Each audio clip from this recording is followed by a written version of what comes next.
Welcome to the Single Mom Glow Up, the podcast where we're spilling all the tea on single motherhood, self care, and dating. I'm Bree, your host and fellow single mom navigating life, love, and everything in between. Wherever you are on your single mom journey, this is the place where you will find real stories, honest advice, and a community that just gets it. So, buckle up if you're driving, and if you're chilling, grab your favorite drink, and if you are like cleaning or something, I'm just honored to be your cleaning vibe. Let's dive in. So, we are doing things a little bit differently today than before. I know I mentioned this in the last episode, so if you're binging, bear with me or skip. But um, we were once known as the Single Mom Glow Up podcast, and I have changed it to Unmasked and Unbothered. Don't worry, part of being unmasked and unbothered for me is being a single mom. So those issues are not just welcome, but will still be heavily covered. But I wanted to open things up a bit because a lot of what I'm finding myself wanting to talk about is unmasking and being unbothered about it. Um, as someone who is autistic, but part of that, because it is so heavily included in my life, is being a mother of two who are being amazingly quiet right now. But if you hear exclamations in the background, that is my youngest playing a new game. So I decided to be a bit more structured. We'll see how long it lasts because while the tism in me loves the structure, the little sprinkle of suspected ADHD resists the structure. um, a holler if you hard relate to that. But the segments that we will be doing are things I'm unlearning. So I'm going to share a bit about something that I've been unlearning in the past week, or in this case, because it's been 3 months since I have spoken with you. Um, yeah, I'll still probably choose something that I've been unlearning this week because a lot of things have happened. And it may not always be something I'm unlearning. I'll try to lean towards unlearning, but it may be something that I am just learning. Because honestly, if we're unlearning things, the best way to unlearn is to learn something new, to replace what you're unlearning with something else, and not to just completely remove something. And then the next segment is going to be a voice note to my younger self, just real quick. And it's kind of a way to wrap up the things I'm unlearning. That voice note will be something based on the thing that I'm unlearning. And then the next segment will be a story time called Girl, Let Me Tell You. So, girl, let me tell you, because I always have some tea to spill. And my friends are super busy. Like, love y'all, but like, where have you been? And so I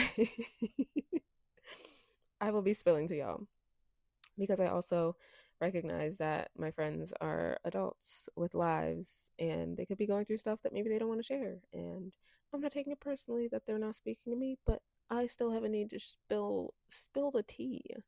The good tea, the bad tea, the bitter tea, the boring tea. I need to yap. Therefore, if you are like me, you want to hear me yap because you are thirsty for the tea. Not my tea, just tea in general. Okay? And then the last segment, speaking of being thirsty for the tea, is minding someone else's business.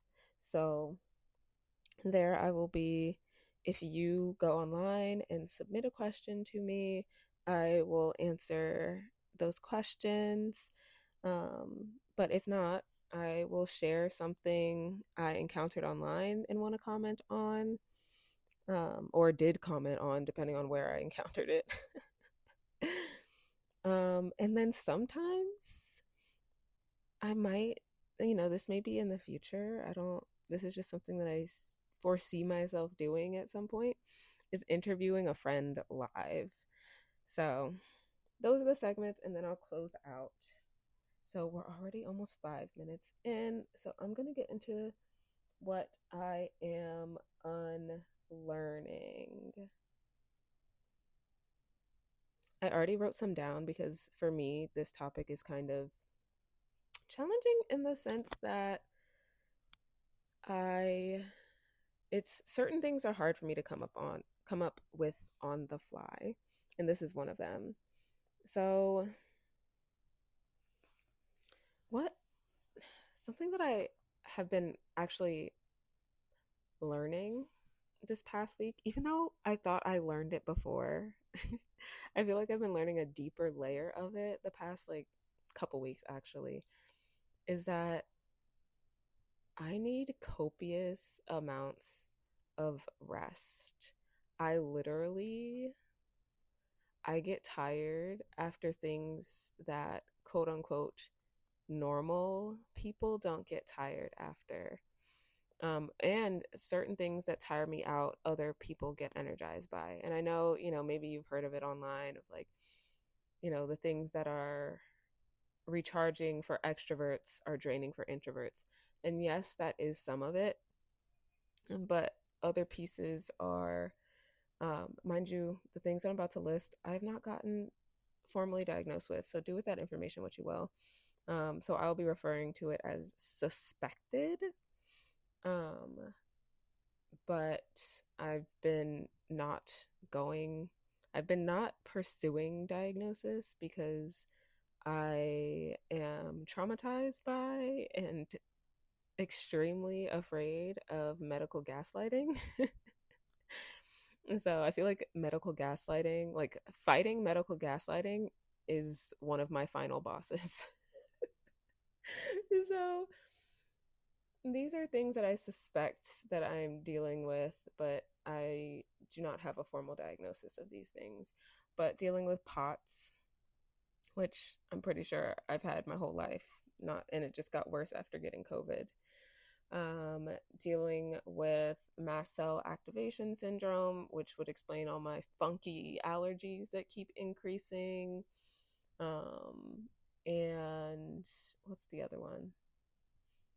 Um, I'm not sure if I have EDS. I don't think I have EDS, but I do deal with hypermobility. Um, and so I'm thinking that that may also lead to just like sometimes my joints just feel inflamed. And I'm like, do I have a fever? I'm not sore because I didn't work out, but sometimes my joints literally hurt for seemingly no reason.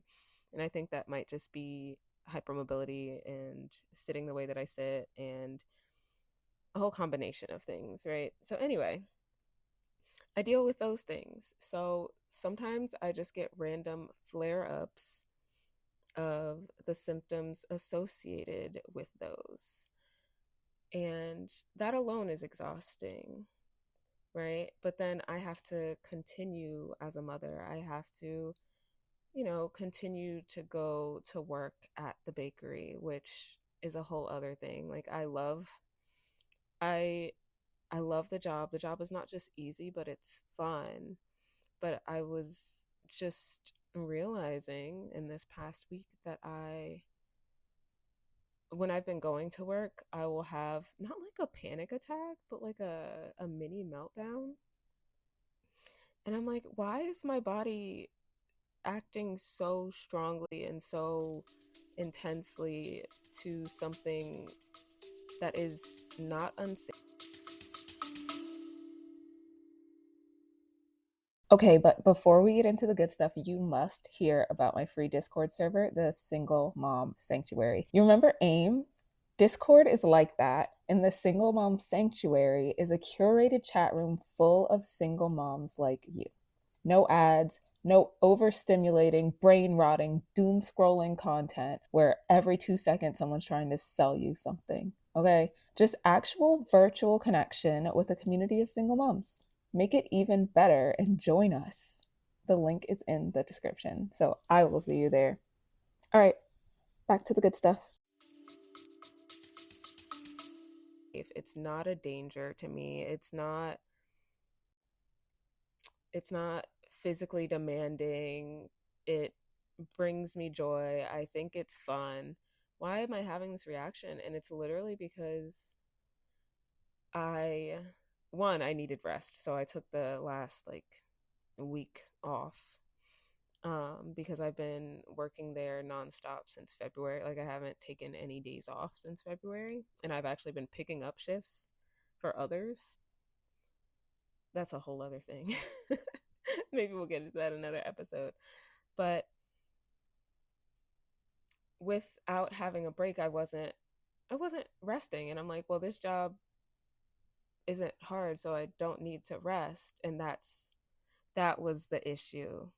That's It's not just that, oh, I need rest after doing hard things. That's kind of that mindset of, oh, I have to earn my rest, right? Oh, I didn't do anything worth resting for. But no, I need more rest. And even with positive things, right? Like, I, if you're an a teeny, like send me a message or something. Um, and just let me know how many ATs are listening. But I saw ATs last week, and oh my gosh, it was so good. If you've never heard of ATs, go look them up, because if you're drawn to me, you would probably enjoy ATs. But it was so good. But it was also extremely overstimulating. The lights, the sound. I had earplugs in, but mm, it was a lot. It was a lot. And certain points, it was so much that I felt like I was going to cry, just from being overstimulated. I rarely have cried from being overstimulated in the moment. I usually cry later, but it was so overstimulating that I almost cried in the moment. But it was something that was worth it to me, right? Like I almost have to budget my, I don't know how to put it, budget my overstimulation, budget my autism, budget my bandwidth maybe. And I I was so overstimulated that it was nearly impossible for me to sleep that night. And so I had a very severe meltdown. I'm talking pacing, crying, hands shaking, could not sit still. Um I mentioned crying, but I think crying needs to get an honorable mention.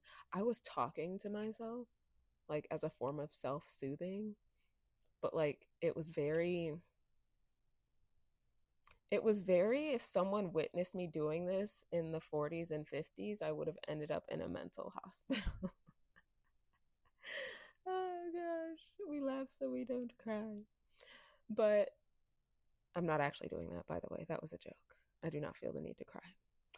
But I knew that was going to happen. I knew when I was being overstimulated that I was overstimulated. And I was like, I don't know when it's going to happen, but I'm going to have a meltdown about this. And I am okay with that, because it is so worth this experience that made it just brought me immense joy.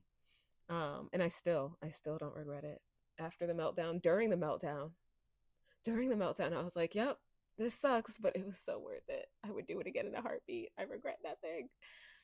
Um, and so that also helped me realize, like, I've spent so much time trying to be perfect about my life in order to avoid the discomfort of a meltdown, or avoid the discomfort of a flare up or whatever, that I wasn't really participating in the positive things of life. Um, Not so much more recently, but like the concert really highlighted how far I've come in doing that, because a few years ago, I would have actually, this did happen. Years ago, I just wouldn't have gone to the concert. I wouldn't have bought the tickets to the concert. I wouldn't have pushed myself to go. If I did buy the tickets to the concert, I wouldn't have pushed myself to stay.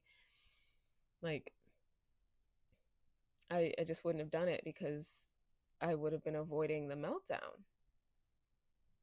But gosh, this is about rest. It's like tangential to rest, but that's something that I've realized. And then the way that it relates to rest is I had the whole week off. So with the whole week off, I was able, even though I wasn't able to sleep that night, right? I could sleep all day Thursday. It was on Wednesday last week. I could sleep all day Thursday. Um, I didn't, I just made sure that I rested. I just made sure that I rested, right? And so ever since accepting, because I've spent a lot of time over the past few years denying to myself and gaslighting myself about needing rest. It's like, oh, yeah, no, you don't need rest. Like, you should be able to do this and you should be able to do that. And everyone else can do all these things. And, you know, you're a single mom and you don't have to worry about half the things that other single moms worry about. And you should just be able to do all the things, or at least half of all the things. Right. And sometimes I can when I'm resting, like when I have rested, but sometimes I can't. And I do still feel, I don't know if it's shame or guilt. I feel some shilt. I feel some game. All right, I'm sorry. Um, don't block me. I I feel those things about needing rest still sometimes. I'm being nicer to myself in my mind about it, but in accepting that I need rest, more rest, right? Everyone needs rest, but I have felt terrible about needing more rest to the point that I would deny myself the more rest until my body demanded it of me by making me sick. Thanks, money. But now that I accept it and try to oblige it, I feel a bit better. But it definitely is still a battle to allow myself rest. I definitely like, it's not just like, oh yes, I need more rest. I will rest today. It's like, but maybe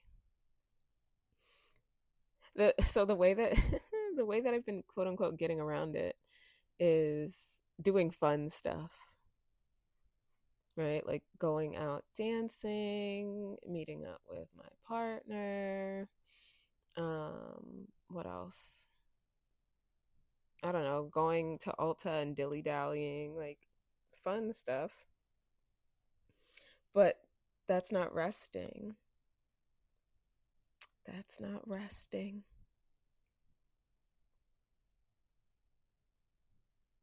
So I would say to my younger self, one,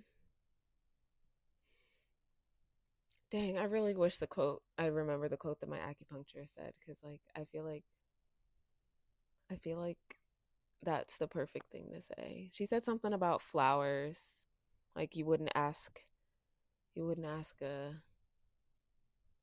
a lotus to bloom the same way that a dahlia does. But like, it was so beautiful and poetic when she said it. But like, that's not what she said. She said something that sounded way better than what I just said. Um, so that would be the advice. That would be the advice to my younger self, the voice note to my younger self. Like, girl, if you don't get yourself some rest, because it doesn't matter what everybody else is doing, it doesn't matter how much rest everyone else needs. You may be one of those people who needs 10 hours of sleep instead of one of those people who only need 4 hours. There are some people who only need 4 hours of sleep. Like, what? Can you imagine being like lucid for 20 hours a day on average. I can't imagine that. I'm definitely like, I can get by on seven, or I don't know if I can. I've learned to get by on seven. But I think I'd be a lot better off if I got 10. More than that, and I think I'd get, it would be too much. But I think 10 might be my sweet spot, and that's okay. It's okay if you need 10 hours of sleep. And do whatever you got to do to get those 10 hours. To get to a point in your life where you can have those 10 hours. That's my voice note to my younger self.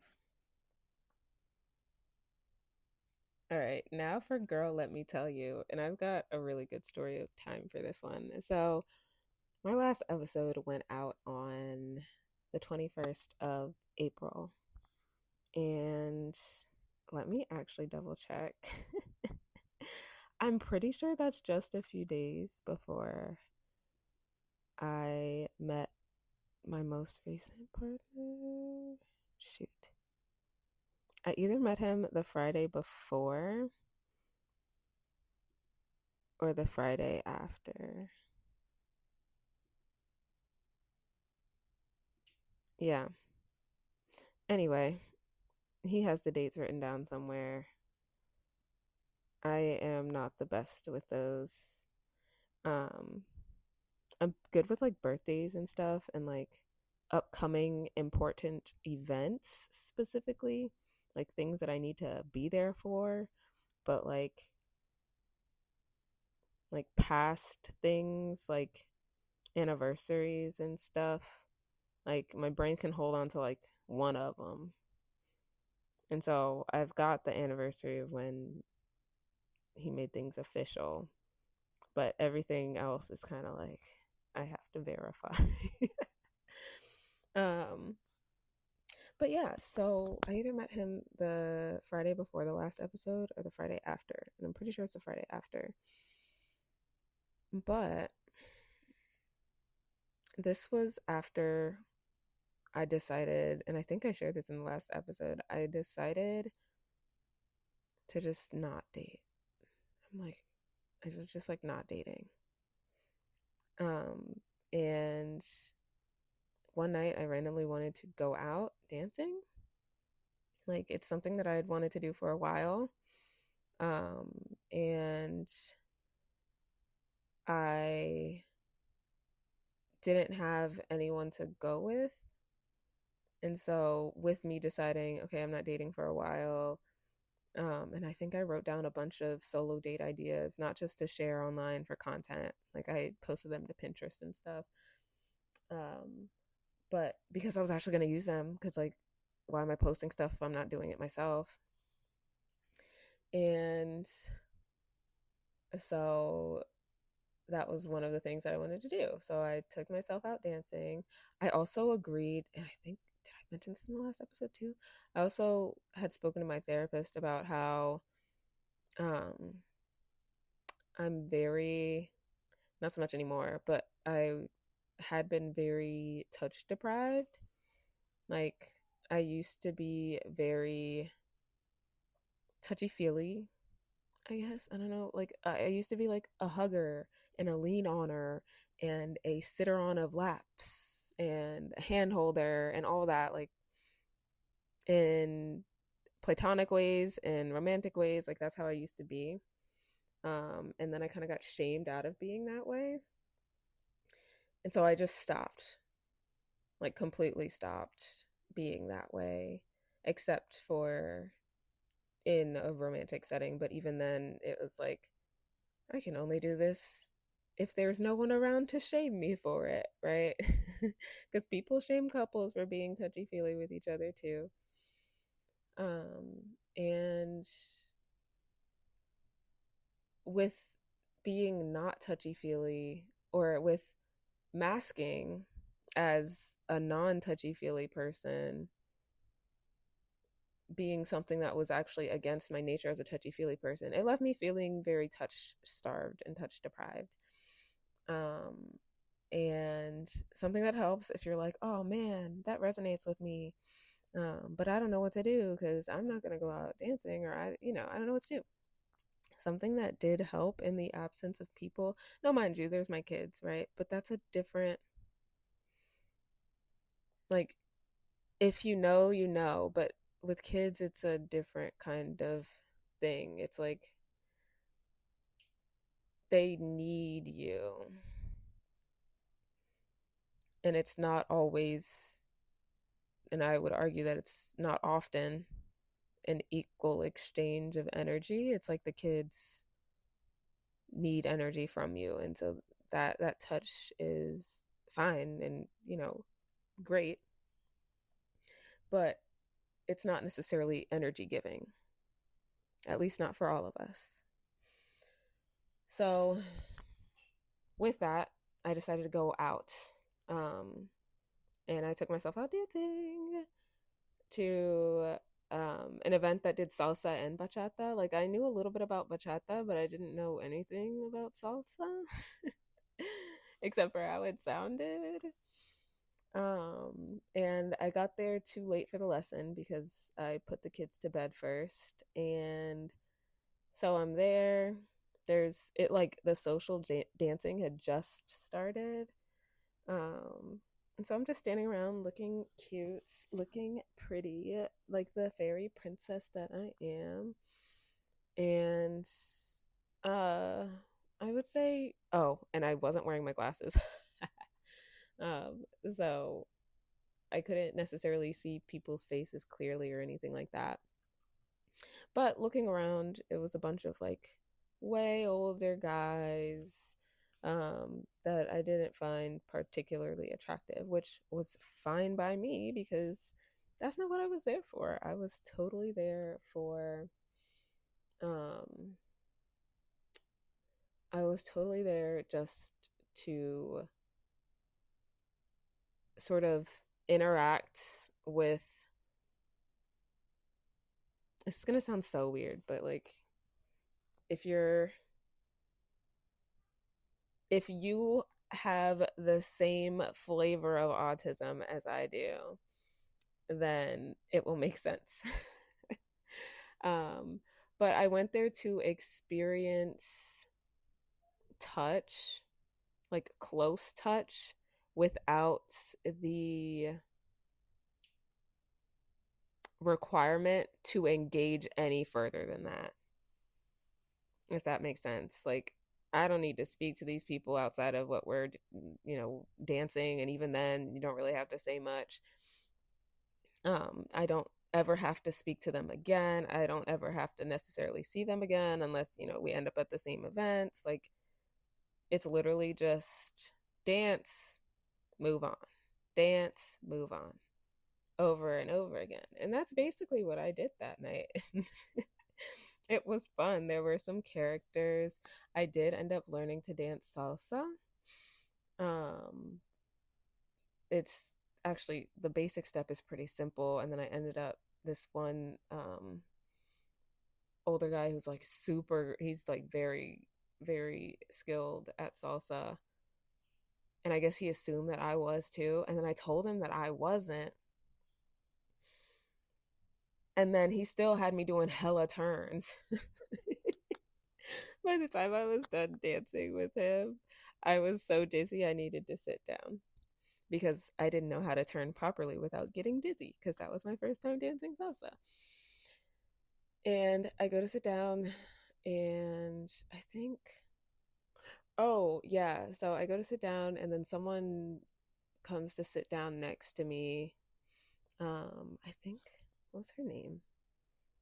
Her name was like Essie, like the nail polish, and she was Australian. And she comes over and she starts talking to me, and I don't even remember what we were talking about. And then this guy comes over and asks her to dance. She's like, "Oh, I'm spent. Why don't you dance with her?" And I was like, mind you, this guy had a whole like dance fit on, like black, like satin black, or I should say black satin, and then like gold lace, and part of it was like see through. Anyway, he looked like he like was a competitive dancer at a dance competition, but this was not this was social dance. And so at first I was like, I'm not so sure, I'm still chilling here. And then I got peer pressured into it. Not really peer pressured, I got co-opted into dancing. um and my main reluctance was that when I saw him dancing with other people, he was dancing a lot of bachata sensual, which is sensual bachata, where there's a lot of like body rolls and like, I don't know, I'm like moving my body like a snake right now, or like a seaweed. So like that. And I just felt like I don't know the cues for I still don't know the cues for that one. Um and to be honest, I find it a little bit cringe. I like to watch it, I guess, but like it feels cringe to do it myself. So anyway, I ended up dancing with this guy, and he was super cool, super chill, super nice. Um, and he tried to get me to do some of this stuff, and he just cued a lot harder than he probably did with someone who is more familiar with bachata sensual. Anyway, why am I telling y'all the whole dance thing? I'm like walking you through the entire night. So I danced with that guy, had a laugh, and I was on my way to go sit back down, and then this cute guy comes up to me. He's got like glasses on. He's this Latino guy. He's got a beard, black hair, and he's teddy bear shaped, which is my type. Um, and he asked me to dance, and we danced. Now, mind you, dance etiquette, social dance etiquette, is to dance with somebody for like one song and then, separate, and then, maybe you dance with them another song either immediately after or later, but usually people switch partners. I don't know if etiquette's the right word, but I danced with him, and I think there was one bachata song, and then the DJ switched to salsa. Um, and so I think he noticed that like I wasn't the best at bachata, so he was like, do you dance a lot? And da da da da. Total yapper, asking me all these questions, and I'm like, I have to shout, but like I didn't mind it. I didn't mind it from him because he was so cute, and he was just like smiling at me, and I was like, he's got a cute smile. I guess I will tolerate having to shout over the music just to have a conversation with him. Um, and so anyway, long story short, or maybe I should be long at this point. This is like the good part, right? Am I a bad storyteller? Oh my gosh. Let me know if I'm a bad storyteller, and I will fix it for next time, or more like I will work on it over time, and it'll eventually get better. But yeah, so with the bachata song ended, and then his way to like keep dancing with me and keep talking to me was to be like, "Oh, do you know salsa? Like, how are you with salsa? Are you more familiar with salsa than bachata, or da da da da?" And I was like, "Yeah, I this tonight is my first time dancing salsa ever." He's like, "Oh, do you want me to teach you some steps?" And then he was teaching me some steps. And so it continued like that for quite a few songs. Um, and basically, neither of us have danced with anyone else since then. No, I'm kidding. We both have danced with other people since then. But I had to go. And so I was packing my stuff up, and he looked like he wanted to ask me something, but was thinking about whether or not he wanted to ask it, or was like getting up the courage to ask. And I saw that and I was like, just ask the question. Because I was like, I have to go, just ask the question. And he asked me for my number.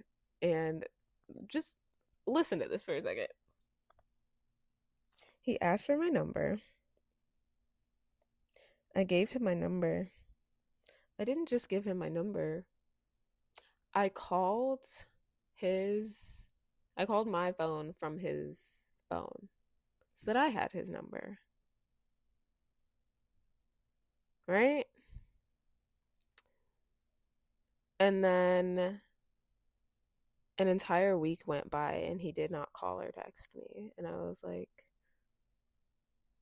what in the world is going on? But then I also was like, it's whatever, right? Like, part of me was like, why even ask in the first place? And the other part of me was like, bummer. And so I was like, well, maybe I'll see him the next time. So I go to this place the next time and he's not there. And so I go, I enjoy my time. Um, this time I was there early enough for the class. So I got to do the class, but it was intermediate. So I kind of just did the class with this other guy who actually was also super cute. But like there was no clicking happening there. And then, went through the social dance, had several fun dances. And then, he never showed up or anything. So at the end of the night, I was like, I can't remember exactly what I said, but I was like, I think I said something like, missed you at the thing tonight or something like that. Um,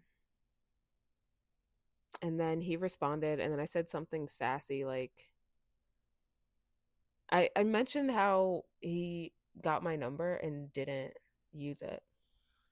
But he didn't see that message until the morning. And then when he saw it in the morning, he like immediately called and was like, oh my gosh, I'm so sorry.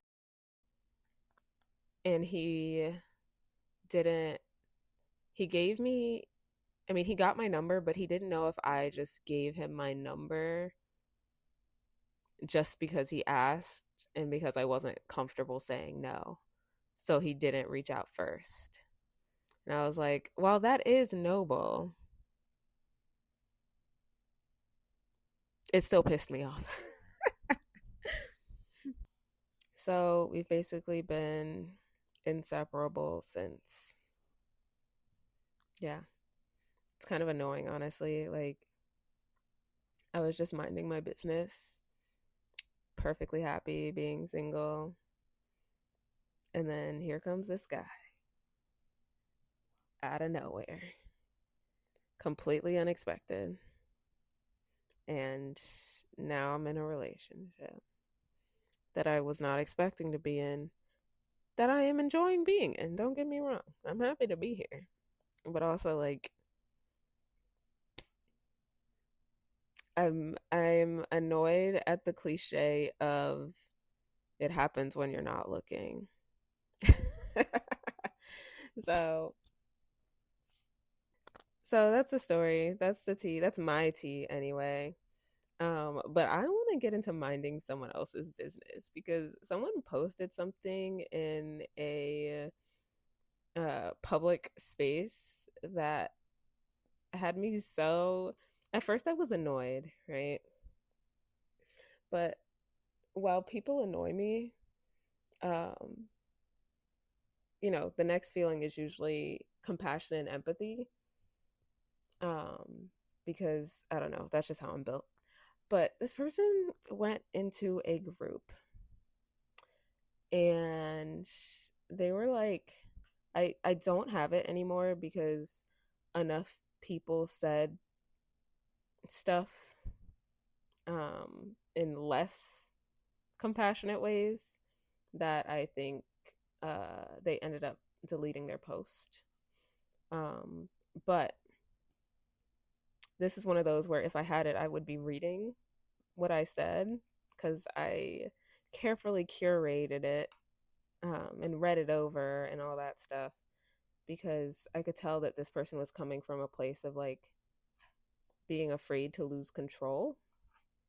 And anyway, let me just paraphrase what I recall from what they posted. Um, they said, if you are dating a man with kids and you know that it is distressing to his kids and the ex partner, then you owe it to them to do the hard thing and leave. This person said way more than that, but that was the gist of the message. They went on to like guilt trip a bit, like manipulatively be like, um, it's incredibly hard for kids to come back from things like this and da da da da, and making it about the kids. Anyway, when I read it, I was like, so obviously, this person is the ex partner. And I basically I basically told them that their message read like they were the ex-partner and that they hope or suspect or know that the person that their ex-husband was dating was in the group and was hoping to put this PSA out there anonymously to encourage that person to leave their ex-husband instead of just taking a step back and being like, wow, I feel like I am losing control of this situation. And it wouldn't surprise me, right? Like, I don't have all the details, I don't know everything, but it wouldn't surprise me if this person was projecting their distress onto the kids. Because it is very rare that, I don't want to say rare because I feel like a lot of people don't go about things the correct way, or a correct way, not the correct way. Um, but when a family gets broken up, right, for whatever reason, the the parents go their separate ways and one of them starts to date and the other may choose not to date for whatever reason, or they both start dating, I don't know. In this situation, one starts to date and the other one doesn't. The other one kind of obsesses over the loss of the family that they thought that they were going to have. And a lot of times people who do that also hyper focus on the children and can become a bit overprotective of the kids. Not always, right? But sometimes that happens. Or, they start to project their grief onto the kids. The whole time the kids are fine. They chilling. They're good. Or maybe they're not good, but projecting, the parents take that as like, instead of taking responsibility for that and giving your kids the tools that they need to get through it, that parent might just add to it by, talking bad about the other parent's choices, or, comparing themselves like, oh, I can't believe your dad is dating. Like, I would never leave you guys like that by dating someone, as if those two things must be mutually exclusive, stuff like that. Anyway,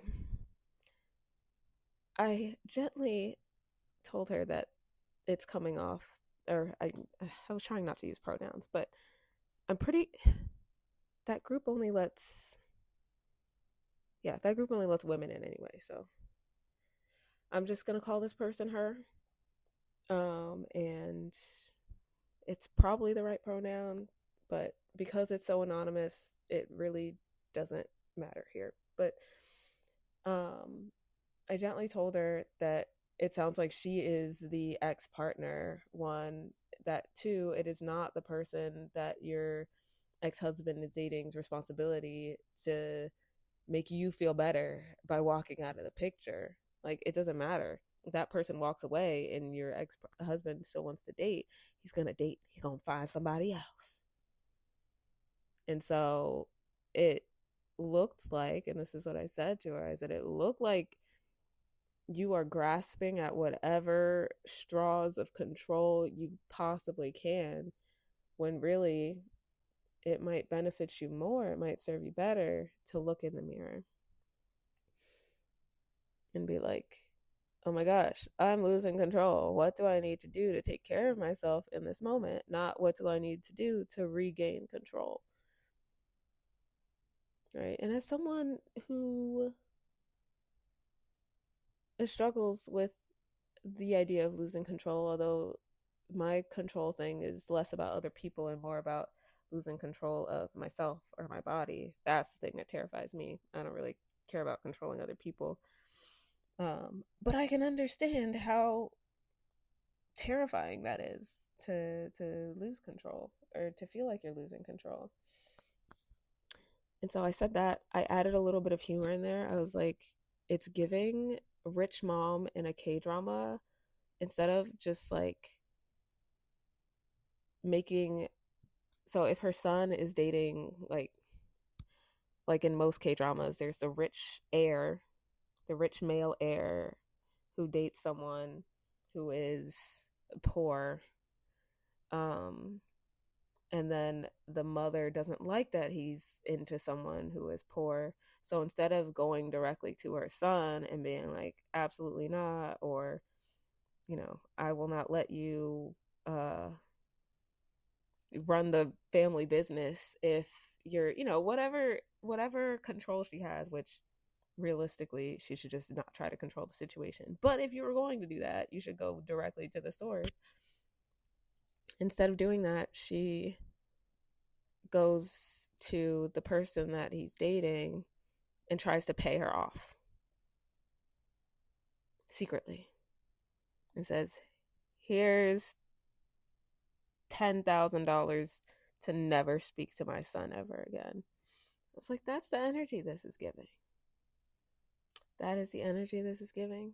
And then I went on to say, like, and I've said this so much, I say this all the time, that one, kids are resilient, and two, they respond to situations the way that the people around them respond to the situation, right? So have you ever seen those videos where there's a baby and an adult, and there's a loud noise, and initially the baby is like, oh my gosh, that was such a loud noise, and they look like they're about to cry, and then they look at their adult, and then their adult is just looking at them with a chill face, or maybe they laugh, or maybe they smile, and the baby sees that they're chilling, and they're like, oh yeah, that loud noise, I don't have to cry about that.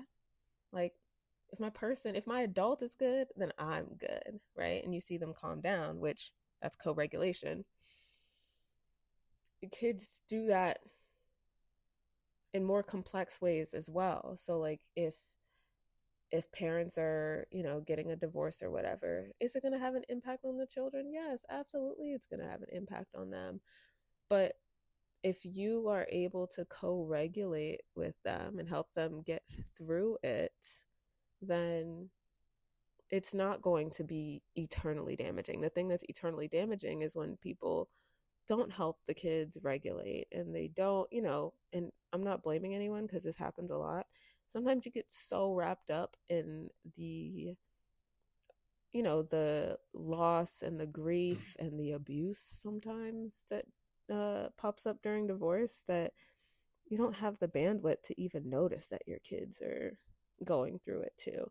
Or even if you do notice it, you just may not have the bandwidth to do anything about it, whether that's emotional bandwidth, financial bandwidth, or both. You know, therapy costs money.